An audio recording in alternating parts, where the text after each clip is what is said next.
welcome to Healthy Talks. I'm your host today, Julie, and today we are honored to be here with Barbara Braithwaite, the CEO and founder of Safe Swallowing Education, as well the founder of Braithwaite Speech and Learning Clinic in South Wales, New South Wales, Australia.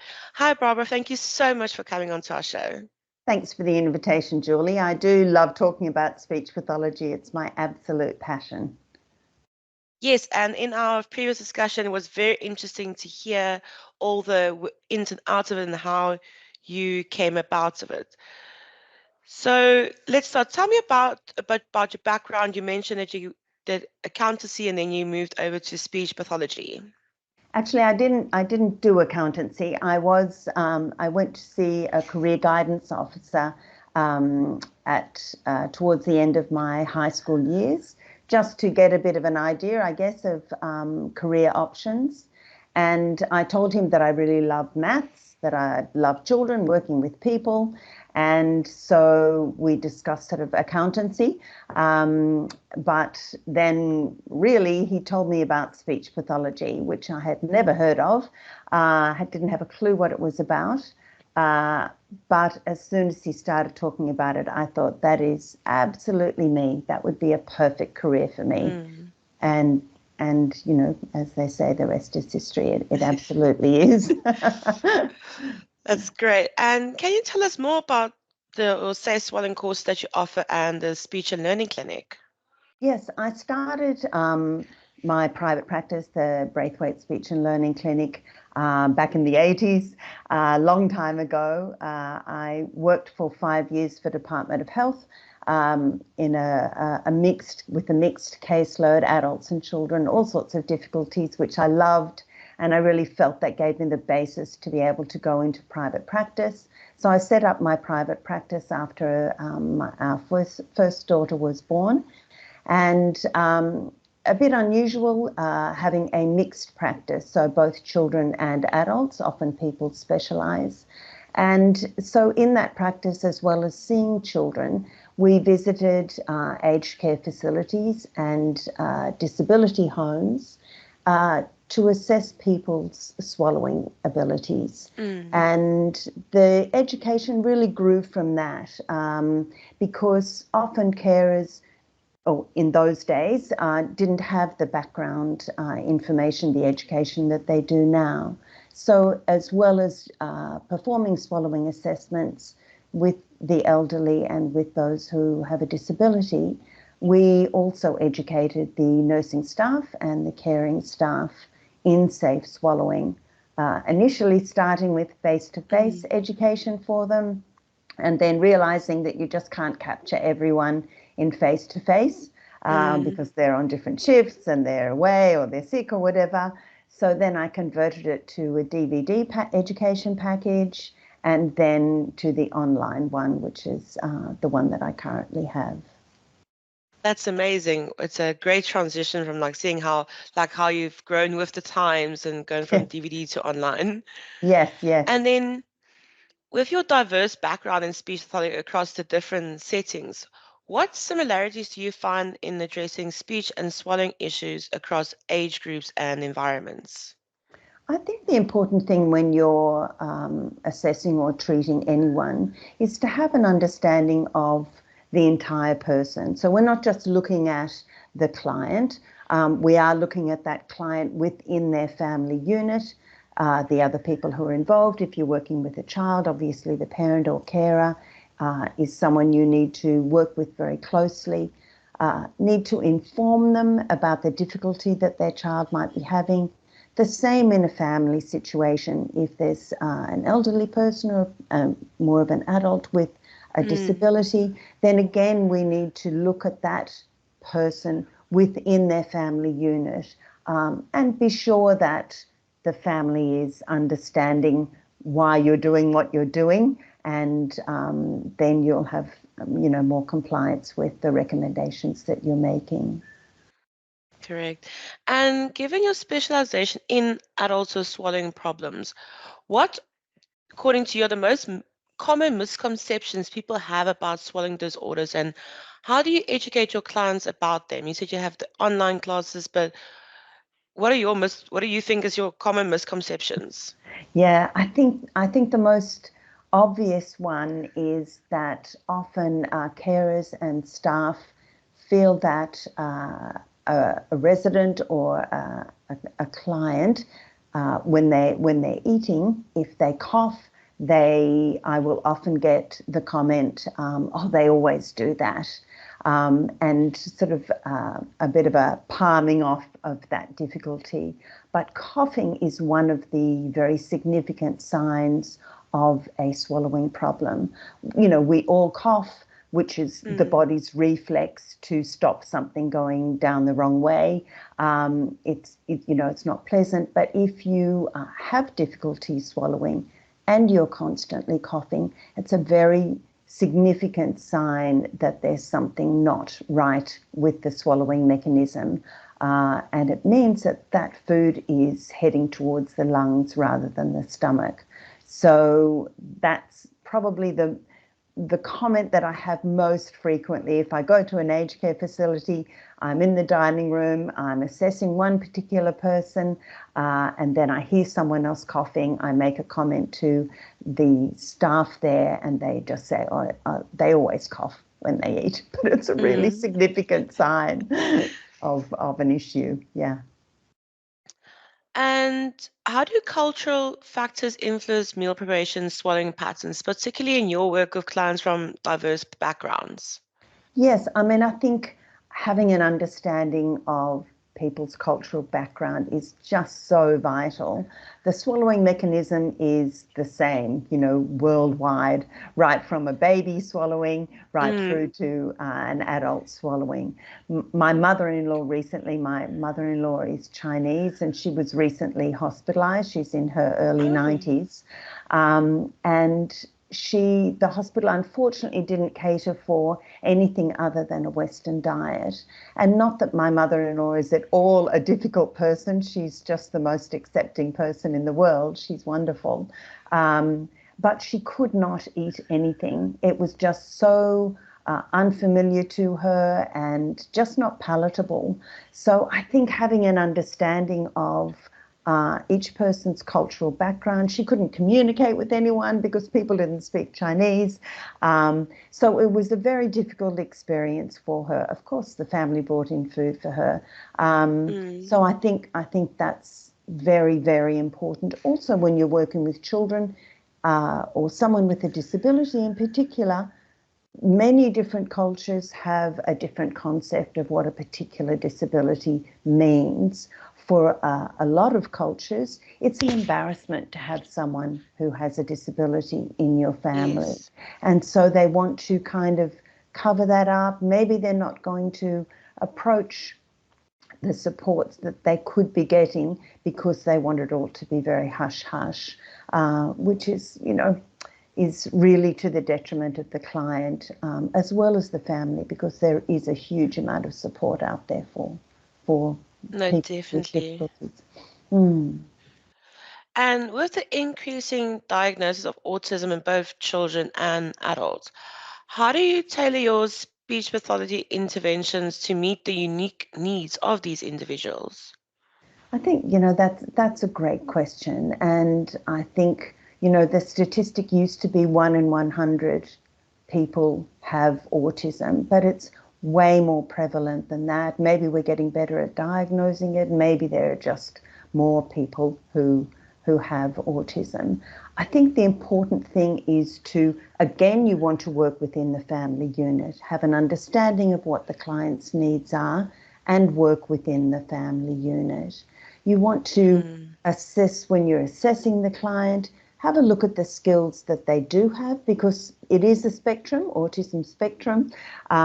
So they can be very mild difficulties, they can be much more severe difficulties. And so I think it's important to have an understanding of the skills that that person has, and then their particular goals or the family's goals if they're very young, to work with those to improve their quality Mm. of life. I think because we often think of children or adults with autism as having unpredictable behaviour, but usually that behavior has been triggered by something in the environment. Yes. So if we can be very aware of what those triggers are, then we can work around it to help that client have, an independent and an enjoyable life. Enjoying this episode? Ever thought of starting your own podcast? Podup.com is your go-to. They've got everything you need to run a pro show, including 35 or more AI-powered tools for success. Sign up today for a free starter account and get 15% off with the code HealthETalks15. The code is HealthETalks15.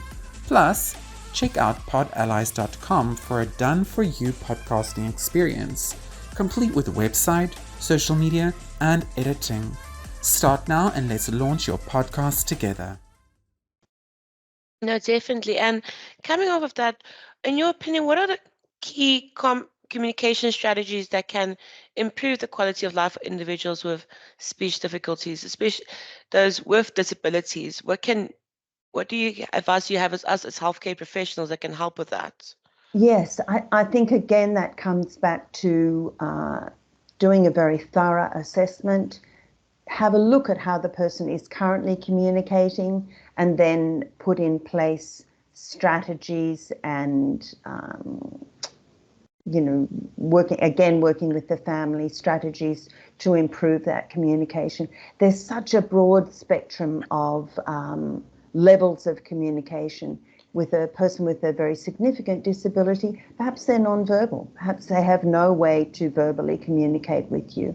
Then you might use a picture exchange system where they can make a request using a picture rather than having to use a word. A lot of technology can also be involved there. The apps, iPads, there are ways that they can communicate that way. You just want to sort of have a look at the skills that they currently have and then build on those, again, working with the family. No, definitely. And can you discuss a particular challenging case you've encountered in your practice and how you've navigated the complexity to achieve positive outcomes? Absolutely. I remember a referral I received from an aged care facility about an elderly lady who was unfortunately had quite advanced dementia. So she had become nonverbal, and she was refusing to eat. So every time the staff tried to feed her, she would just clench her jaw. So I went along to the aged care facility, of course, got the medical background information first, then sat down with this lady. It was lunchtime for her, and began to feed her. She had a modified diet already. She was on pureed foods. And so I gave her the first mouthful, which she swallowed. I obviously assessed Okay. the efficiency of her swallow, and then went to give her the second mouthful, and she clenched her jaw. And I realized that in fact she was still swallowing the previous mouthful. I could tell by the movement in her mouth and throat that she was still eating the first Mm. mouthful. So I said to her, "You haven't finished that first mouthful, have you?"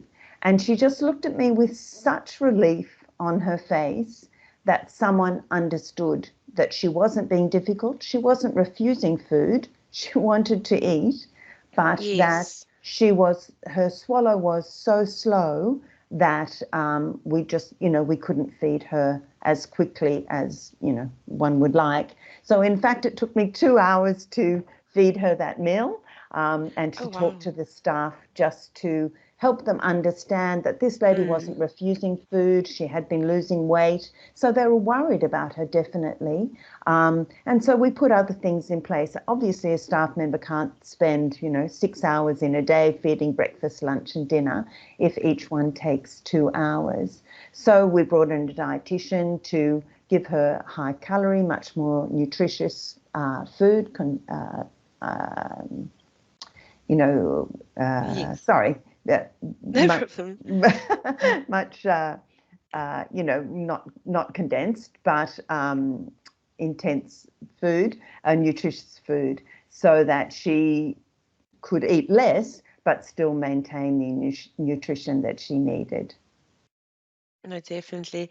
And how do you stay updated, like the latest advancements and research in speech pathology, and how do you integrate this knowledge into your practice? Yeah, it's so much easier nowadays, isn't it? Previously, you have to attend all sorts of clinical development seminars and whatnot. You might even have to travel interstate if there was something in particular that you found interesting. But now there's just so much on the internet. There are webinars, there's online courses that you can do.